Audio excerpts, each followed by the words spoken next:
Assalamu alaikum, myself Danish Hamid. I'm a dual degree student in data science and artificial intelligence from IIT Madras. So today we are going to take a fast revision of triangles from class 10th. So exams are very near. I'm going to share some key concepts and the basic definitions and the theorems related things and the problem solving approach also. So this is video 4 of our fast video series. Now what will be content I will share with you in this video. Triangles and its classification on the basis of length of sides on the basis of angle. Okay, so some properties of triangle also, congruent triangles and criteria for congruency of a triangle. Okay, some similar figures and the congruent figures also, Thales theorem and the criteria for similarity of triangles, area of similar triangles, and Pythagoras theorem, and with some summary. So let's recall what actually triangle is. Triangle is a closed a three-sided figure. Maybe you forget the shape of triangle with the stress of exam. Okay, so now what we will see now, the types of triangle. Triangle के कितने types होते हैं? एक तो scalene triangle होता है, scalene, तीनों sides different हो गए. Just like here I am taking an example 3 4 5 centimetre की ये का ये ट्रायंगल है, और आइसोसेलेस ट्रायंगल जहाँ पे दो साइड्स बराबर होंगे, just like 4 4 and 5. Okay, now what about equilateral triangle? तीनों साइड बराबर है और तीनों एंगल्स भी बराबर होंगे. आइसोसेलेस ट्रायंगल में दो साइड्स बराबर होंगे. Okay, now what's acute acute triangle? Acute triangles are those triangle जहाँ पे तीनों साइड्स जो है वो एक्यूट एंगल होंगे. जस्ट लाइक हियर एक मैं एक एग्जांपल लेता हूँ. दिस विल बी 60 और this is 70 this angle, this will be 50. Okay, so ऐसी एक एग्जांपल मैंने ली. Acute angle. ऑब्ट्यूज जहाँ पे एक एंगल ऑब्वियसली 90 से बड़ा हो. Just like here I am taking example, एक एंगल एक ट्रायंगल में बना रहा हूँ. मे बी कि ये 100 डिग्री हो और ये आपका 20 डिग्री हो. एग्जांपल दे रहा हूँ, this is not right. Okay, so this is 60. सो यहाँ पे एक एंगल जो है वो 90 से बड़ा है, जिसको हमने ऑब्ट्यूज एंगल कहा.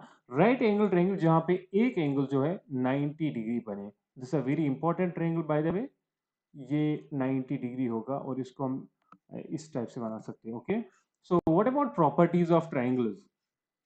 Properties of triangle. एक ट्रायंगल अगर हम बनाएंगे, first property centroid. What centroid? Centroid अगर हमने मिड पॉइंट से एक ट्रायंगल से किसी भी तीनों साइड पे मिड पॉइंट्स ड्रॉ किए. ओके, हमने मिड पॉइंट्स ड्रॉ किए और इन मिड पॉइंट्स को हमने अपोजिट वर्टेक्स के साथ ज्वाइन किया.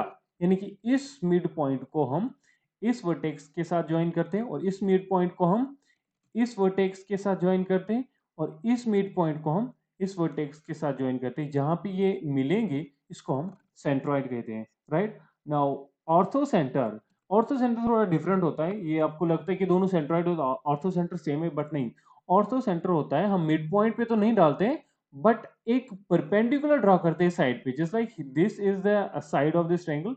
यहाँ पे हमने एक इस टाइप से एक परपेंडिकुलर ड्रॉ किया इस साइड पे, जो कि मीट हो अपोजिट वर्टेक्स के साथ. इसी तरह हमने इस वाले साइड से भी एक परपेंडिकुलर ड्रॉ किया, परपेंडिकुलर बाइसेक्टर, जो कि इस वर्टेक्स के साथ ज्वाइन हो. इसी तरह हमने इस वाली लाइन पे भी, यहाँ पे इस वाली लाइन पे भी एक परपेंडिकुलर बाइसेक्टर डाला, जो कि ए वर्टेक्स के साथ ज्वाइन होता है. Right, so this is ortho centre. Ortho का मतलब ही होता है 90 bye the way. Ortho is a perpendicular thing. So in centre क्या होता है? इन सेंटर इज एक्चुअली, अगर हम एक ट्रायंगल ड्रॉ करेंगे और उस ट्रायंगल के अंदर हम एक सर्कल बनाएंगे. राइट, अगर हमने एक ट्रायंगल ड्रॉ किया, this is A B C triangle by the way, अगर मैं इसको नाम दूं, सो इस एबीसी ट्रायंगल के अंदर मैं एक सर्कल बना रहा हूं. ओके, बट ये टच करना चाहिए इस ट्रायंगल के इंटीरियर साइड के साथ. ओके, तो यहाँ पे इस सर्कल का जो इस सर्कल का जो इस सर्कल का जो सेंटर है, that is incentre for a triangle. Okay, और what is the circumcentre? Circumcentre is the, अगर मैं एक सर्कल ड्रॉ करूं और उस सर्कल के इंटीरियर साइड से इंटीरियर पार्ट्स में तीन पॉइंट्स को ज्वाइन करता हूं, such that they form A triangle. Okay, triangle. यहाँ पे डिफरेंस है कि जो इन सेंटर होता है वहां पे हम ट्रायंगल के अंदर में एक सर्कल बनाते हैं, बट जो सर्कम सेंटर होता है, सर्कम सेंटर, वहां पे हम वो वहां पे सर्कल के अंदर हम ट्रायंगल ड्रॉ करते हैं. This is the difference between the circum centre and the in centre. Equality form triangle. In equality form, what is this? Okay, कभी भी ऐसा केस नहीं होगा जहां से हम दो साइड्स को ऐड कर रहे हैं, just like this is A side, this is B side या सी साइड, में कभी भी ऐसा नहीं होगा a plus B will be equal to C, this will never happen. या कुछ भी b plus C will never equal to a, ये भी कभी होगा नहीं। या फिर b प्लस सी, या फिर C plus A, C plus A will never be equal to B, कभी भी नहीं होगा। ये केसेस कभी भी पॉसिबल नहीं है अगर आपको एक ट्रायंगल ड्रॉ करना है, right. So area of a triangle is 1 A, B and C. The area will be 1 by 2 AB multiplied by OC. Okay. How to calculate this? The questions are in your NCERT. You can solve those questions. वही आते हैं. So Heron's formula is area equal to under root of S multiplied by S minus 1 multiplied by S minus B multiplied by S minus C. This is the Heron's formula. You can directly remember this now. You don't want to now go towards the proofs. So area of equilateral triangle is this is the extra thing. You can remember this, but you don't have to use it. By the way, you can use this also. Okay, so this is a root under 3 by 4 multiplied by a square. Okay, so A, B, C are lengths of the triangle in these formulas. Important part of this chapter starts now. Congruent क्या होता है? अगर मैं exactly एक photo, just like I'm taking a example, अगर मैं एक object लेता हूँ, उसका कुछ कोई भी शेप है, just like here मैं एक फोटो लेता हूँ 4 2 4 2, इस फोटो को मैंने शिफ्ट किया रीजन, इसको मैंने यहां से यहां रखा, दूसरा भी फोटो लाया और उसकी भी डायमेंशंस कुछ ऐसी है, 4 2 2 4, these are congruent. Okay, what do you mean by congruent? Congruent होता है कि एग्जैक्टली सेम साइज और सेम शेप का होना चाहिए, तब हम उस चीज को कॉन्ग्रेंट कहेंगे। सिमिलर अलग चीज होती है, अभी बोलता हूं। कॉन्ग्रेंट क्या होता है? अगर यहाँ पे देखिए 5 सेंटीमीटर है, 5 सेंटीमीटर एक, यहाँ पे एक साइड 7 सेंटीमीटर है, यहाँ पे एक 7 है, तो यहाँ पे 9 है, यहाँ पे ऑब्वियसली होने चाहिए इनके बीच में 60 60 85 85 35 एंड 35, दीज आर कॉन्ग्रेंट। उल्टा करो ट्रायंगल को, यहां रखो, उस कॉर्नर में रखो, बट ट्रायंगल की जो डायमेंशन है वो सेम रहनी चाहिए, जिसको कि हमने कहा कॉन्ग्रेंट। क्राइटेरिया, क्या रूल्स है कि ये ट्रायंगल जो है कॉन्ग्रेंट हो? फर्स्ट क्राइटेरिया इज एसएसएस, नाम से ही समझ में आ रहा है, तीनों साइड। अगर किसी भी दो ट्रायंगल्स में साइड्स बराबर है, just like here these will equal to, ये साइड इसके बराबर है, ये वाला साइड इसके बराबर है, और ये वाला साइड, सॉरी, ये वाला साइड इसके बराबर है, और ये वाला साइड इसके बराबर है। ओके, सो ये वाले ट्रायंगल जो है कॉन्ग्रेंट होते हैं और हमेशा होंगे, right. So these are the congruent triangles, first rule. Second rule is S A S criteria. ये क्राइटेरिया होता है जहां पे हम चेक करते हैं अगर मेरा एक साइड ट्रायंगल के दूसरे साइड के साथ बराबर है, और दूसरा साइड भी ट्रायंगल के दूसरे साइड के, इस वाले ट्रायंगल के दूसरे साइड के साथ बराबर है, और एक एंगल दोनों में बराबर है, और एक एंगल दोनों में बराबर है जो कि इन दोनों साइड्स के बीच में है, तो मैं कहूंगा ये फिगर जो है कॉन्ग्रेंट है। ओके, सो कॉन्ग्रेंट यानी कि मैं इस ट्रायंगल को एग्जैक्टली इस ट्रायंगल के ऊपर अगर रखूं, तो ये वाला ट्रायंगल जो गायब हो जाएगा, बराबर होंगे शेप में और साइज में। Okay, now go to the third criteria, third rule, A S A. Okay, A S A, what is A S A? जहां पे हम दो एंगल्स देखते हैं, ये वाला एंगल बराबर है, ये वाला एंगल बराबर है, और एक साइड इनके बीच में दोनों में बराबर है, तो कॉन्ग्रेंट ट्रायंगल होंगे। ओके, और कॉन्ग्रेंट। सिमिलर फिगर्स डिफरेंट होते हैं। Difference between similar and congruent मैं बताऊंगा अब आपको। सिमिलर होता है जस्ट लाइक मैंने एक पर्सन है, ओके, एक पर्सन है, और वो उसका एक फोटो लिया मैंने बराबर डायमेंशन के साथ, छोटा फोटो में, मतलब छोटे फोटो में उसको ड्रॉ मैंने किया। ओके, एक पर्सन को मैं ड्रॉ कर रहा हूं, एक छोटे, उसका एक फोटो लेता हूं मैं। एग्जैक्टली व्हाट विल हैपन, ये पर्सन की जो डायमेंशंस है वो चेंज हो जाएंगी, बट शेप, ये मतलब शेप चेंज नहीं होगी। जस्ट लाइक, तो सिमिलर क्या होता है? अगर मैं एग्जैक्टली एक पर्सन का फोटो लूं और उसको उस फोटो को मैं डिफरेंट साइजेस में निकाल सकता हूँ, जस्ट लाइक हियर, इस फोटो को मैं ऐसे निकाल सकता हूँ, ऐसे भी निकाल सकता हूँ, just like here, if you will C correctly. Similar क्या होता है? ये वाला जो सर्कल है, सर्कल तो हमेशा बाय द वे सिमिलर ही होगा, क्यों?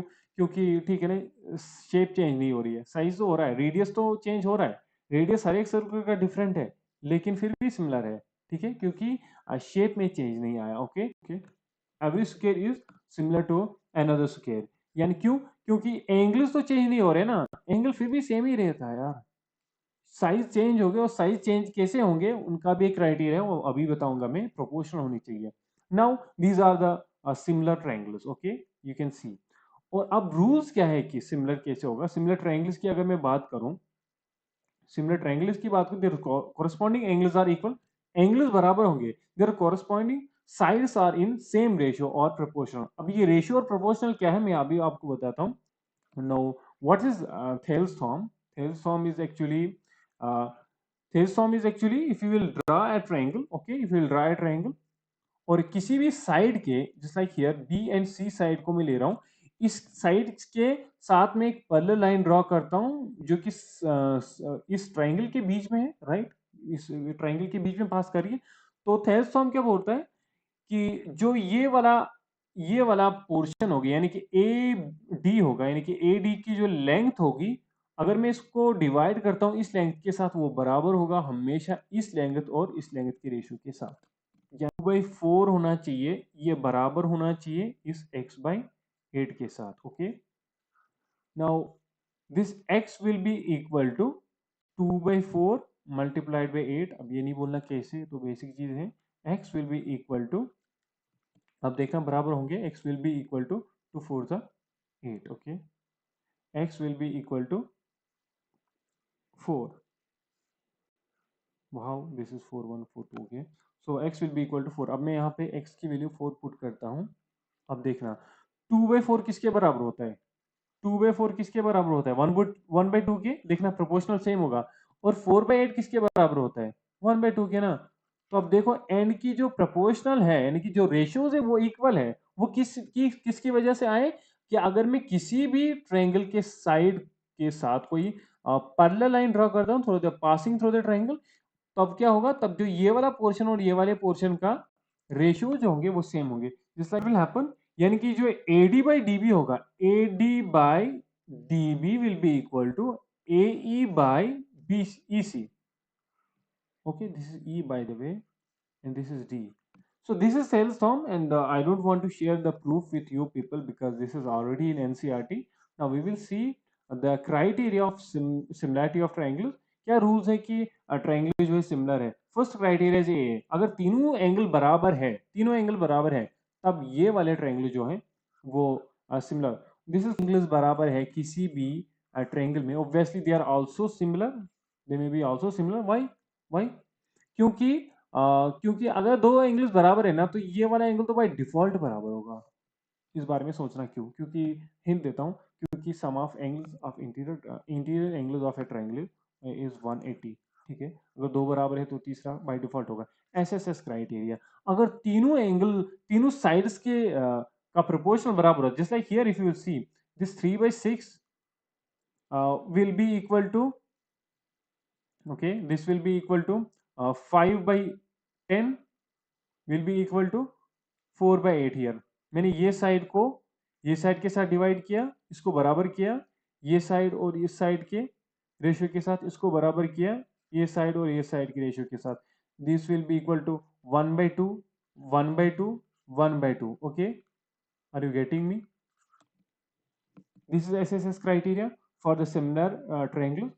Can see here also SAS criteria, यानी कि अगर एक रेशो, दो रेशो, दोनों साइड की रेशो सेम आ रही है, जस्ट लाइक हियर 5 एंड ये 5 होना चाहिए, okay, I am really sorry for this mistake, ये 10 होना चाहिए और ये 5। अगर मैं 3/6 को डिवाइड करूं या फिर 5/10 को डिवाइड करूं, तो जो प्रपोर्शनल है वो सेम है और एक एंगल भी सेम है। Now this is SAS criteria for similarity of triangles। This is a property, you can read this। Now these are some basic questions you can see again। Which of the following triangle are equal, all always equal, similar? कौन से triangles हमेशा से equilateral triangle हमेशा जो है similar होंगे? बाकी मे भी ये हो सकता है या नहीं हो सकता है, ये डिपेंड करता है कि एंगल्स कैसे, बट इक्विलेटरल ट्रायंगल के एंगल्स हमेशा बराबर होते हैं। तो हमेशा, यानी कि अगर मैं ऐसा एक इक्विलेटरल ट्रायंगल ड्रॉ करता हूँ, एंगल 60 60 60 और साइड 6 6 6, ये हमेशा बराबर होगा। अगर मैं एक इक्विलेटरल ट्रायंगल ड्रॉ करता हूँ 2 to 2, क्योंकि एंगल्स बराबर है ना, यहाँ पे भी 60 यहाँ पे भी 60 और यहाँ पे भी 60, sorry, similar. Okay, this is similar.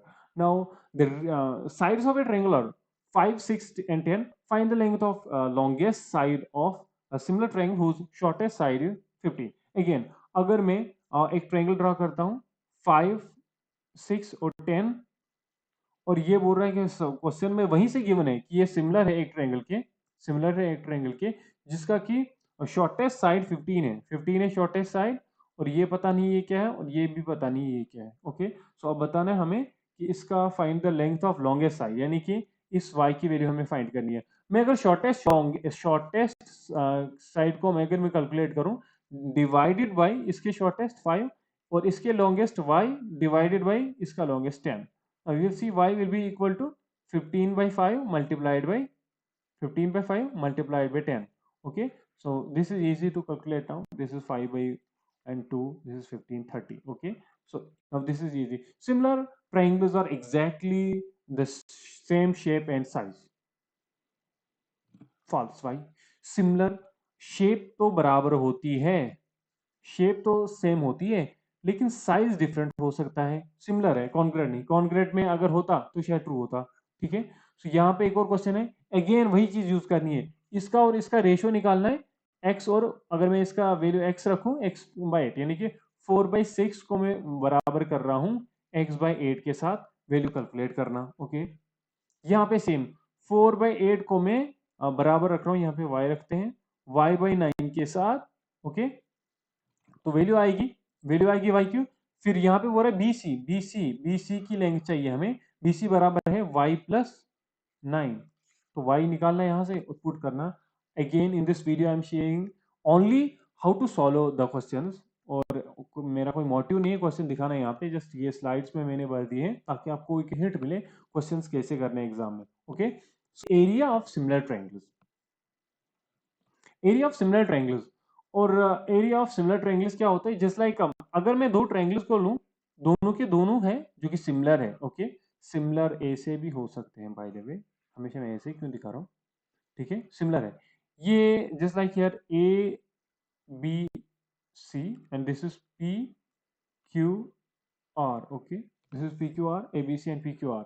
मैं बोल रहा हूं जो इसका एरिया है, यानी कि area of this triangle A B C, area of A B C, area of P Q R, अगर मैं इनका रेशियो लेता हूं वो हमेशा इसके बराबर होगा, ए बी बाई इसकी जो प्रोपोर्शनल साइड है पी क्यू, इनके स्क्वायर के बराबर, अगर ये सिमिलर है तो.